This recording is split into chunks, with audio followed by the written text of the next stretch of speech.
Bem, meus queridos, nós estamos iniciando a nossa catequese no dia de hoje.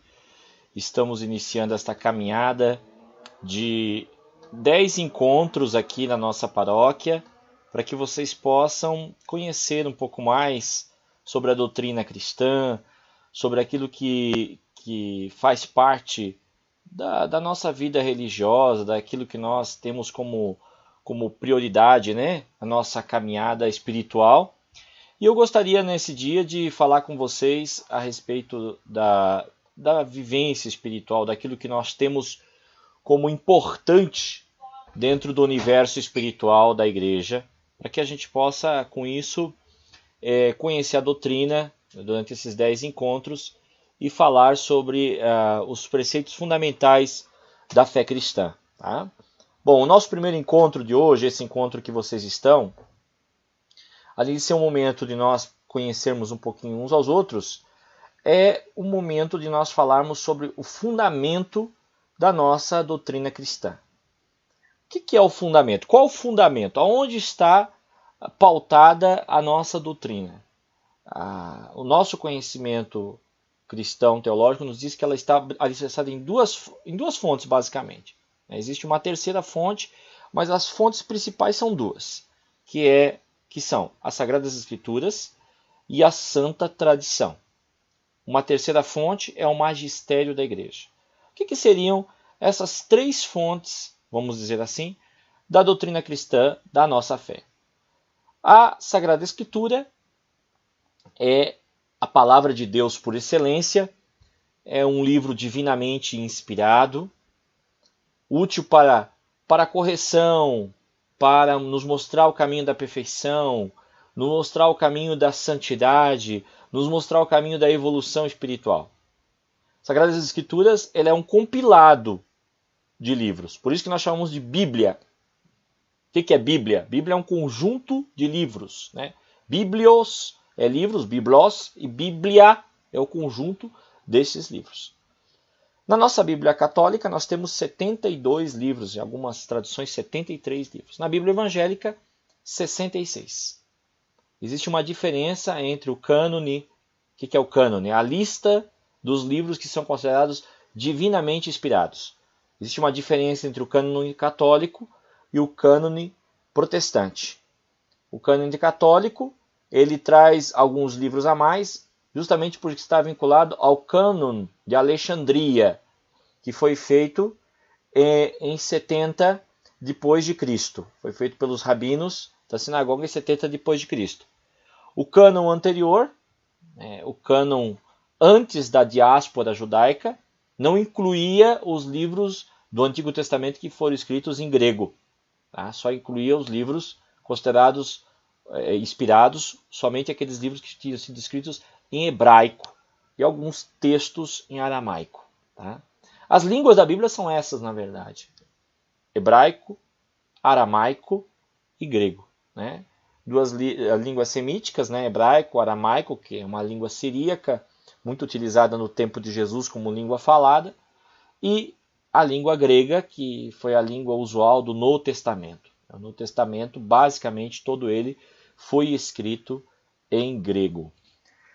A gente tem que conhecer as Escrituras Sagradas.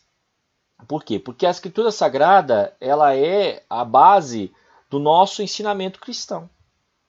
Evidentemente que tudo aquilo que a gente conhece como cristão está contido dentro das Escrituras Sagradas. A doutrina cristã, por excelência, está ali dentro. Tanto dos livros do Antigo Testamento, os 46 livros, quanto os livros do Novo Testamento, os 27 livros, 45 ou 46, 27 livros do Novo Testamento.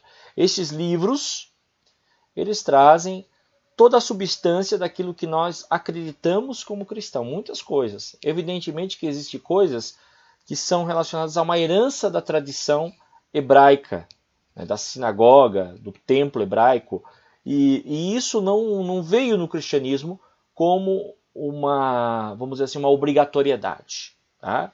Principalmente a lei mosaica, aquela lei que era estabelecida nos tempos de Moisés, que está lá contida no livro do Levítico, por exemplo, parte do livro de Números, na Torá, nos 5 primeiros livros da Bíblia, chamados Pentateuco, ou Torá. Né? Quais são eles? Vamos lá. Gênesis, Êxodo, Levítico, Números e Deuteronômio. Esses são os 5 primeiros livros da Bíblia, a Torá ou Pentateuco. Né? O Gênesis, esses nomes de herança grega, certo? Esses nomes são nomes gregos, porque o livro no hebraico ele tem um outro nome, ele tem um nome hebraico. Né? Ele traz geralmente o nome do livro hebraico, é a primeira palavra do texto. Por exemplo, Bereshit bara Elohim, quer dizer, o Senhor criou, né? Deus criou. Então, Bereshit bara Elohim, o Senhor criou. Bereshit é a primeira palavra. Logo, o primeiro nome da Torá, o primeiro livro da Torá se chamará Bereshit, né? Que é o livro de Gênesis, que traz exatamente o quê? A história das origens, né? Porque Gênese, em grego, traduzindo para o português, quer dizer a origem. Então, ele traz a história das origens do mundo de uma forma muito alegórica, de uma forma bastante metafórica, porque ela foi direcionada para um povo antigo, um povo que tinha uma cultura, vamos dizer assim, agropastoril, e que para que pudesse entender coisas mais profundas de verdades espirituais, precisava trazer, digamos, os ensinamentos a partir de uma metáfora muito bem colocada. E digamos, a narração da criação do mundo, da criação do cosmos, é uma importante metáfora que deve ser analisada de forma mais profunda por todos aqueles que buscam conhecer a doutrina cristã. O cristianismo ele traz essa herança lá do judaísmo. E essa passagem dos primeiros livros da Torá, do Gênesis de modo especial, que tratam da criação, nos traz grandes verdades. Primeiramente, a verdade de que tudo emanou de um princípio fundamental. Qual é esse princípio? Que é Deus. O princípio fundamental de toda a criação é Deus. Por isso que o nosso creio começa dizendo o seguinte: creio em Deus Pai Todo-Poderoso, Criador dos céus e da terra. Então, a primeira frase da doutrina cristã, do creio, ela é uma frase que vem da Gênese, que vem da origem. Nós acreditamos que Deus criou todas as coisas, criou o universo, fez-se a luz se fez, quer dizer, ali naquela criação da luz está a criação do cosmos, está o Big Bang, a grande explosão. Então ali naquele momento se gerou todo o princípio vital do cosmos, um cosmos que continua se expandindo e que é obra de um Criador maior. Nós não acreditamos vamos dizer assim, num mero acaso cósmico, que as coisas aconteceram no cosmos de maneira casuística. Não, veja bem. Existe natureza? Existe. Existem forças na natureza? Sim, forças na natureza. Ótimo, ponto. Mas tudo isso tem um agente motor por trás. Né? Um agente que moveu isso tudo, deu um start primeiro. E é uma inteligência pensante que articulou tudo isso. E a essa inteligência pensante que articulou tudo isso, que articulou esse cosmos e que continua regendo esse cosmos, que continua interagindo com esse cosmos, a essa natureza pensante, nós atribuímos o nome de Deus, Theos, no grego. Por isso a palavra teologia. O que é teologia? É o estudo do Theos, é a logia do Theos. Logos, estudo, logia, Theos, Deus. Então é o estudo de Deus, a teologia. Então Deus seria aquele que está movendo, o agente motor por trás de tudo aquilo que é movido, que é o cosmos. E a criação, Gênesis, traz esta grande verdade. Uma outra verdade espiritual que está nos primeiros capítulos da Bíblia Sagrada é a verdade de que o ser humano ele tem uma ligação profunda com Deus. O ser humano é a imagem e semelhança de Deus. Ele é não apenas uma criatura de Deus, mas é a criatura para a qual Deus direcionou o domínio de toda a sua criação. Por isso que lá no Gênesis está escrito também que Deus criou o homem e a mulher, abençoou-os, né, e disse: crescei, multiplicai, povoai a terra, dominai sobre as aves que estão no céu, os peixes que estão no mar, os animais que estão sobre a terra. Então, vamos fazer esse pensamento em relação à questão da criação divina. Entender que Deus é criador de todas as coisas, mas que tem uma relação muito forte com o homem. Uma outra grande verdade que o livro do Gênesis traz, porque toda a história sagrada ela está calcada, ela está alicerçada sobre o livro do Gênesis. Então, uma outra grande verdade que o livro de Gênesis traz é que este homem tinha uma interação com Deus, tinha uma comunhão com Deus, só que esta comunhão, que é fruto da própria criação do homem por Deus, porque dentro do homem existe o sopro de Deus, a inspiração de Deus sobre o homem, essa interação, ligação do homem com Deus, ela foi rompida. Foi rompida por algo. Ou seja, esse homem perdeu o sentido da sua existência ao se desvincular do projeto original do seu Criador. E esse rompimento, esse afastamento, esse erro do alvo do homem em relação ao seu Criador, a isso nós chamamos pecado na doutrina cristã. Então o homem, ele peca, ele rompe a sua ligação com Deus. Quando ele rompe essa ligação com Deus, o que acontece? A criação, a ordem natural da criação, ela também se desfaz. Então, o pecado ele entra no mundo, por quê? Porque o mundo estava sob o domínio do homem. Só que o homem rompe com Deus e se deixa seduzir por outras forças. E aí nós vamos ver a eterna luta, também travada dentro da Escritura como um todo, entre o bem e o mal. Não que o bem e o mal sejam forças opostas. Vejam bem, o que a igreja acredita entre bem e mal? O mal, ele é a ausência do bem. Repito, o mal é a ausência do bem. Então, o mal ele existe em função do bem. Então, quando o homem peca, ele estabelece o reino da maldade. Ele estabelece o mal sobre o mundo. O mundo acaba, como diz a própria Escritura no Novo Testamento, quando Jesus fala das forças das trevas, do inimigo, ele diz assim: o mundo jaz no maligno. Então, e esse jazer no maligno é uma herança desse rompimento inicial do homem com relação a Deus. Por isso que nós chamamos esse rompimento inicial de pecado original. Por quê? Porque é aquele que deu origem a todo o pecado do mundo. E a religião, ela vai entrar como o quê? Como o processo de religação. Repito, a religião ela funciona como o processo de religação. O religare do homem com Deus. Então, todos os livros sagrados irão fazer essa tessitura, vão construir esta rede, que é entender a necessidade que o homem tem de se relacionar com Deus. E aí nós vamos ter a relação do povo de Deus, o povo de Israel, chamado no meio dos demais povos, lá em Abraão. Abraão estava na terra de Ur dos Caldeus e Deus chama Abraão. Vem, Abraão, vem para a terra que eu te mostrarei. Então, quer dizer, o chamado de Deus, a vocação. Vocação, vocare, quer dizer, o chamado, vocação do homem para seguir a Deus. O homem está no mundão, no meio do mundão, mas Deus o chama para o seguimento. Como você que está agora assistindo essa videoaula. Você podia estar em casa descansando, você podia estar assistindo Domingão do Faustão agora, né? Você podia estar fazendo qualquer outra coisa.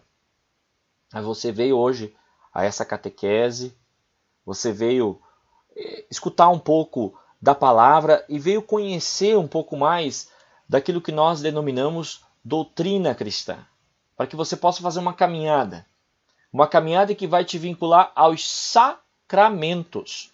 O que são sacramentos? São sinais sagrados instituídos por Jesus para conferir uma graça especial. E qual é essa graça, meu amigo? Qual é essa graça, minha amiga? A graça de fazer parte da comunidade dos filhos de Deus. A graça de religar. A graça de ligar de novo aquele elan, aquele vínculo perdido lá dos nossos antepassados, dos primeiros homens que se deixaram levar pelo engodo, pelo engano, pela tentação, pelo mal em si, pelo mal personificado. Então a Escritura ela vai nos trazer esses ensinamentos. E todos os ensinamentos que lá estão contidos vão se voltar a isso. As questões morais, as questões espirituais. São várias questões que estão vinculadas lá na Escritura e que tem a ver exatamente com essa volta para Deus. Existe um tempo na liturgia da igreja que se chama Quaresma, o tempo que nós saímos agora há pouco, quando entramos na Páscoa, saímos da Quaresma. A Quaresma é um período de 40 dias que nos prepara para a Páscoa. Essa Quaresma, ela exatamente começa na quarta-feira de cinzas com um texto do profeta Joel que fala: voltai para Deus e Deus voltará para vocês. Então, a nossa vida é que nem essa Quaresma. A Quaresma ela representa aqueles 40 anos que o povo de Israel caminhou no deserto, que está lá em Gênesis, sob a condução de Moisés, saindo da escravidão do Egito. Quer dizer, é um povo que sai da escravidão. Então, Deus está chamando o seu povo para sair da escravidão. Hoje você está escravo. Você está escravo de um monte de coisa. Você está escravo da internet, você está escravo do tempo, você está escravo do dinheiro, você está escravo dos interesses, você está escravo de uma série de coisas materiais. E é preciso que a gente recupere o sentido de liberdade na nossa vida. A nossa Igreja Católica Brasileira, ela tem como lema 3 palavrinhas: Deus, terra e liberdade. Deus, terra e liberdade. Nos documentos da Igreja Brasileira você vai encontrar essas 3 palavras. No lema da Igreja Brasileira, no brasão da Igreja Brasileira, Deus, terra e liberdade. Por quê? Porque nós acreditamos que a liberdade é o valor mais importante do homem. Conhecereis a verdade e a verdade vos libertará. A doutrina cristã é essa verdade que você precisa conhecer para se libertar.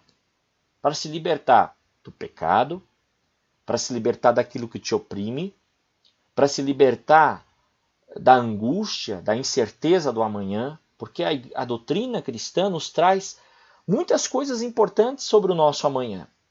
Não significa prever o futuro, mas significa dizer que existe um amanhã de esperança para todo cristão, para todo aquele que crê na verdade de Deus, a verdade de Deus manifesta em Jesus Cristo. Porque a verdade de Deus ela não foi apenas uma palavra escrita nos rolos, nos pergaminhos, nos papiros que compuseram o primeiro material que depois foi compilado no livro denominado Bíblia.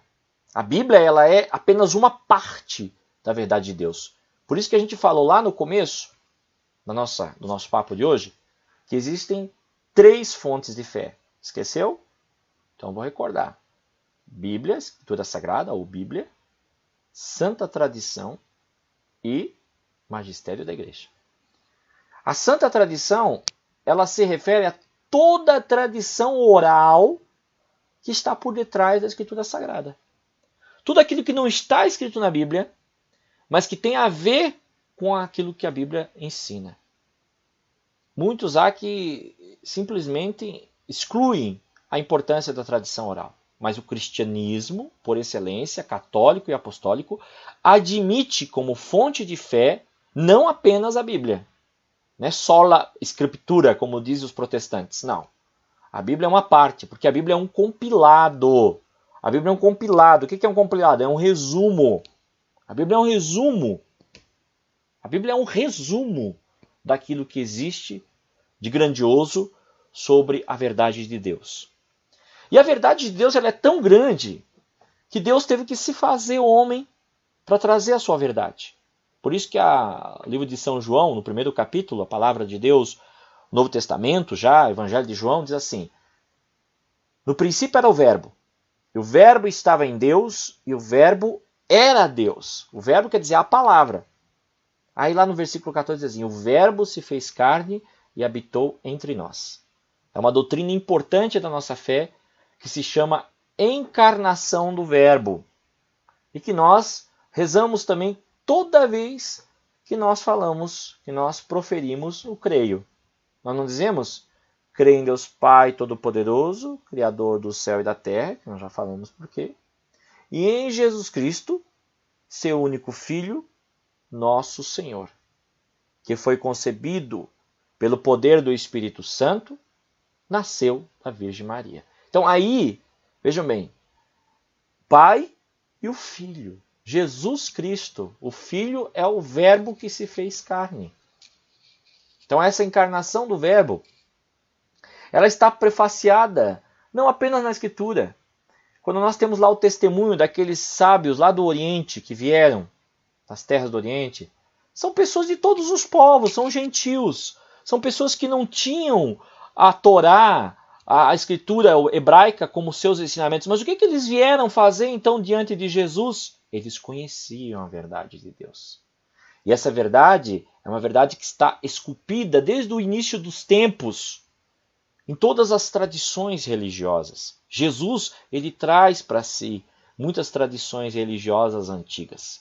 O cristianismo, ele não é a herança apenas do judaísmo, como pensam talvez nossos irmãos protestantes. O cristianismo, ele tem uma herança de diversas religiões.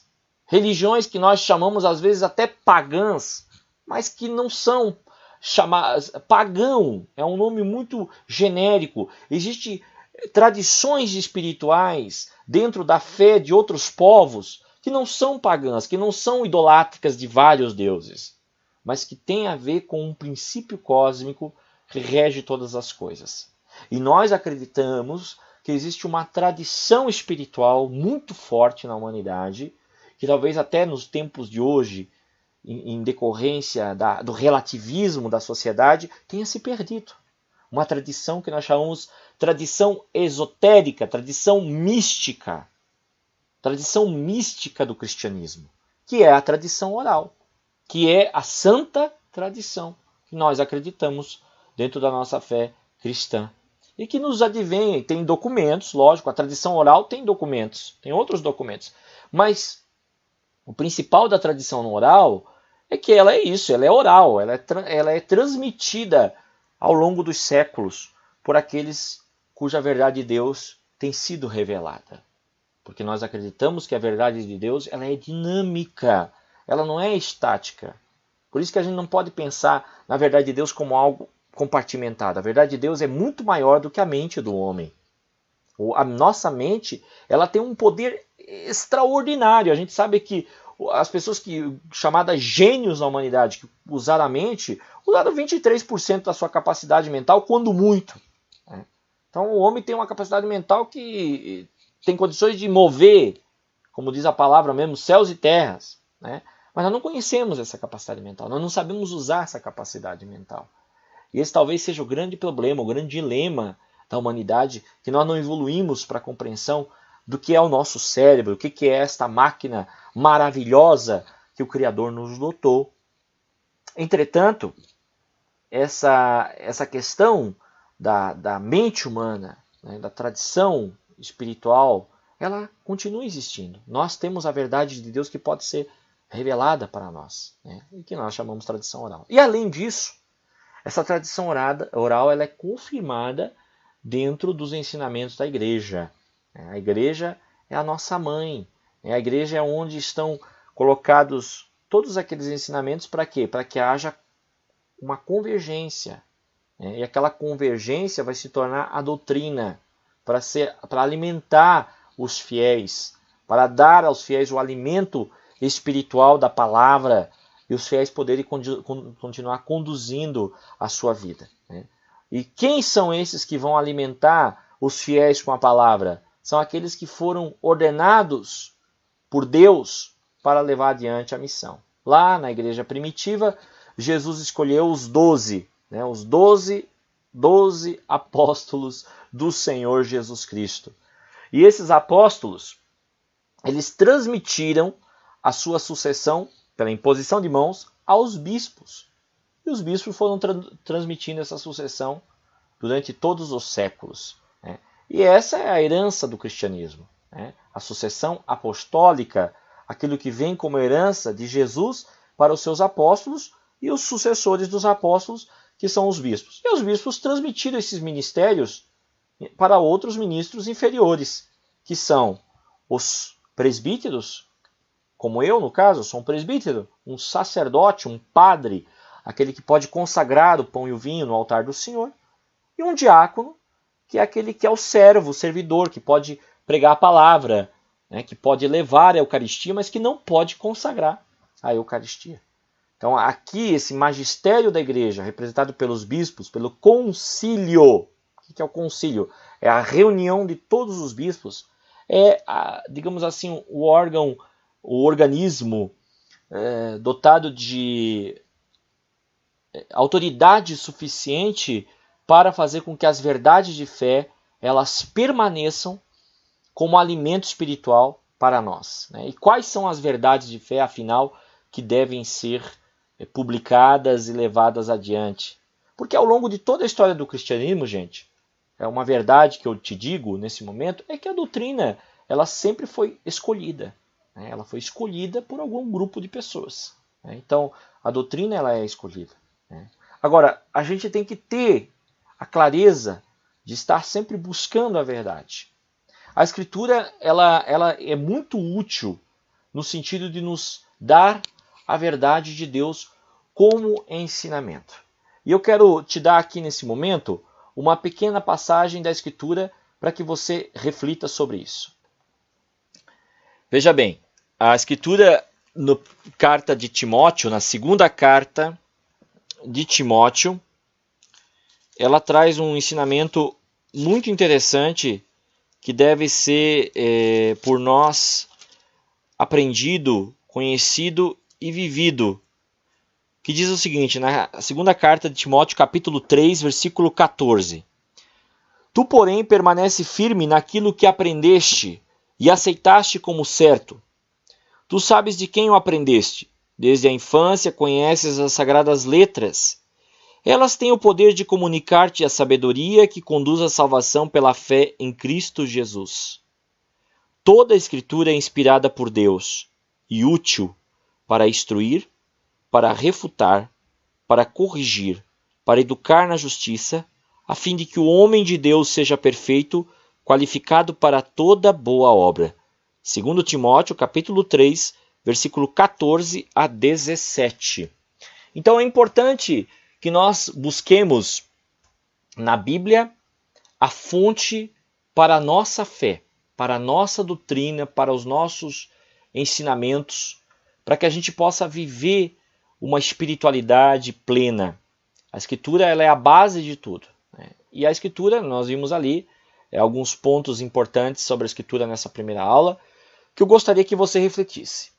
Para concluir, eu gostaria que você tivesse uma Bíblia, tá? Que você procurasse a Bíblia como fonte. Essa aqui é a Bíblia de Jerusalém, é uma Bíblia que é considerada pela nossa igreja, digamos assim, a melhor tradução da Bíblia em português, tá? Então você deve ter uma Bíblia, se não for de Jerusalém, tem uma edição Ave Maria, né? De preferência não a edição pastoral, tá? E buscar na Bíblia os ensinamentos fundamentais, tá? Vai lá, essa Bíblia aqui é muito interessante porque ela tem cada capítulo, cada livro, ela tem uma história, uma introdução que você poderá aproveitar para fazer um estudo mais específico sobre aquilo que é as Sagradas Escrituras, tá bom? Espero ter sido muito útil esse primeiro encontro. Gostaria que você permanecesse firme na caminhada e que continuasse crescendo de fé em fé. Muito obrigado pela sua presença e aproveite agora este momento aí para debater com seus colegas sobre aquilo que nós conversamos aqui, né? E se você tiver alguma pergunta, alguma dúvida, né, mande um e-mail para mim, tá? Para o Padre Luiz, para que eu possa te orientar em tudo aquilo que for necessário dentro dessa caminhada de preparação para os sacramentos da igreja que você começa a partir de hoje. Esta é a primeira aula de 10 que nós vamos ter, né? Hoje falamos então sobre a Escritura, sobre a Sagrada Tradição, sobre o magistério da igreja, falamos geral sobre a escritura, como a escritura se compõe, né? Então você fique à vontade para fazer as suas perguntas, os seus questionamentos, que a gente terá o máximo prazer em te responder, tá bom? p.luisbertol@gmail.com p.luisbertol@gmail.com ou também pelo nosso WhatsApp 999-243344, tá bom? Fica com Deus e muita luz para você, muita paz.